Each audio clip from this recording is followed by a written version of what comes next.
Good afternoon and happy Tuesday. Welcome to Mrs. Abell's Cartoon at Noon. Today is Tuesday, May the 26th, 2020. And today we are going to be drawing the awesome best friend sidekick of our buddy Snoopy. So this is Woodstock.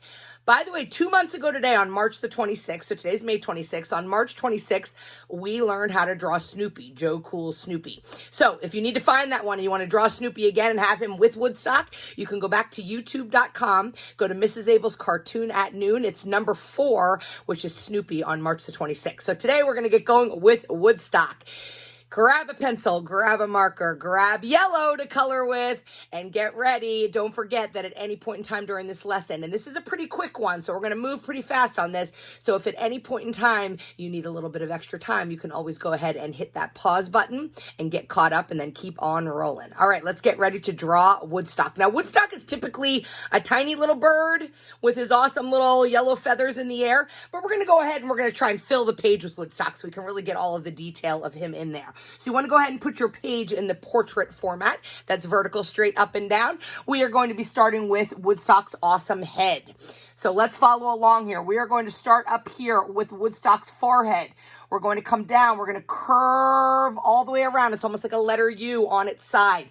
Nice big nose of Woodstock and then into the curve of his neck. So it makes almost like a letter S.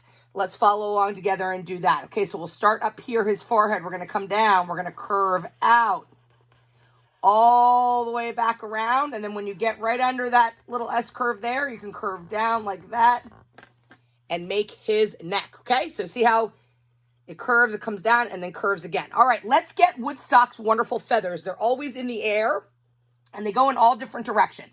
So first we'll start up here. We're going to do 2 nice sprigs that go up into the air like so. To kind of split his head and have it going back the other way, we're going to put a letter V, nice curved letter V on its side here, like that, little stretched letter V, and then we'll get these other feather sprigs in here. What's fun about this is, you know, however many you put there is completely fine. Every time you see Woodstock, he's got a different number of little feathers in the air. And I drew it 3 different times and it looked a little bit different each time.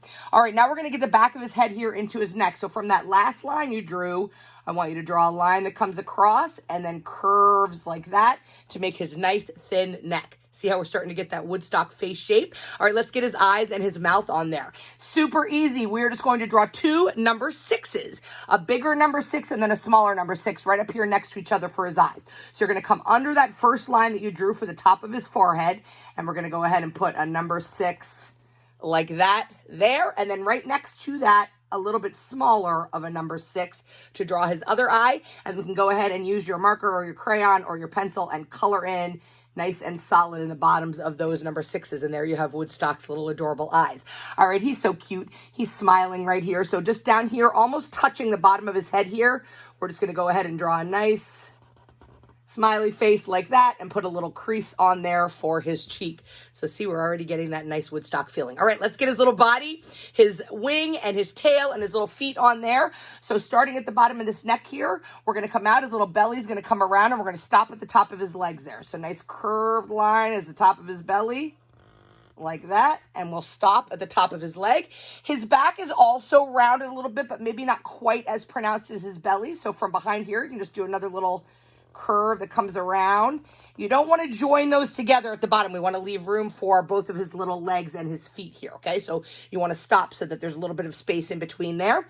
We're going to go ahead and get his back foot here. So let's put one straight line that goes down like that. Actually, we can go ahead and put this middle line in between those 2. That shows that that's his little ankle on that one foot. And now we're going to go ahead and get this nice big foot in there. His feet, he's kind of flat-footed, and his foot is pretty long.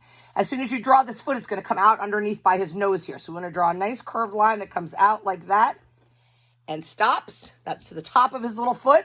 We're going to go ahead and get his another little toe in there. So we're going to follow along, again, another horizontal line like that and curve down, okay? And then we're going to get his little heel here and join that together. So rounded heel and then straight underneath like that. And that's one of his little, excuse me, bird feet. We're going to draw this other leg, which is kind of, and the other foot is behind this one. So from the bottom of his belly there, you want to go ahead and do a straight line down like that and stop just above that.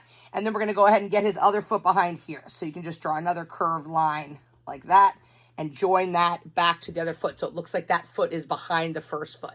All right, we're getting there. Let's get his tail and his wing in there. We're almost done. His tail is almost like a triangle shape. So you'll start up here right on his little bottom. We're going to come down. We're going to make an angled line and back up again. So right here, we're going to come down, goes down, almost down all the way to his feet, a nice diagonal angled line like so, and then bring that line back up to his body almost to the point of the triangle. And that's Woodstock's little tail. That's right there. All right, all we need to do is get his wings, and we need to say that he's saying something. He's always talking, although we never know what he's saying, but he's always either singing or talking to Snoopy. So first of all, let's go ahead and let his little wing in there. It's almost like a soft rectangle. You're going to come an angled line down inside of his body, a nice soft curve that comes on an angle down like that, and then bring that back up again into his body. That's his little wing, and you can go ahead and just put a little line right in the middle of those that indicates kind of the feathers that are on there. So there you have him. He is adorable. That is Woodstock. Let's go ahead and make him saying something. We're going to put a little word bubble up here. So the way to do that is I'm just going to do a little triangle that I'm coloring in nice and dark. And I'm just going to do this little shape, this little word bubble shape. It's almost like a circle. It doesn't matter what shape it is. Comes around like that. And then he's chirping and he's chatting. So I'm going to put little music notes in there because maybe he's singing. So the way to do a music note is a little circle like that. A line that goes up, over, and down again. Up, over, down, almost like a rectangular shape. And then the little circle there. Put another little horizontal line in there that gives you those little fun music notes. You could do as many of these as you want. Circle, line up, over, and down with another circle, right? And then he's very emphatic about it. So I'm going to make them exclamation points because he's chatting. He's yelling something at Snoopy. So there you have Woodstock. Color him in bright yellow. Everything about him is yellow. And don't forget, when you go up in here to color in the yellow comes all the way out into these little feathers that you drew. That the yellow color almost defines the shape of Woodstock's head. So you definitely want the yellow to come out into those lines a little bit. And everything else is just solid yellow. So here he is, Snoopy's buddy Woodstock. Please share these with me, Abell, Kabell at myholyfamilyschool.org. Put him on Facebook and put hashtag cartoon@noon. I love this little guy and I can't wait to see yours. Have a great Tuesday afternoon and we will see you tomorrow.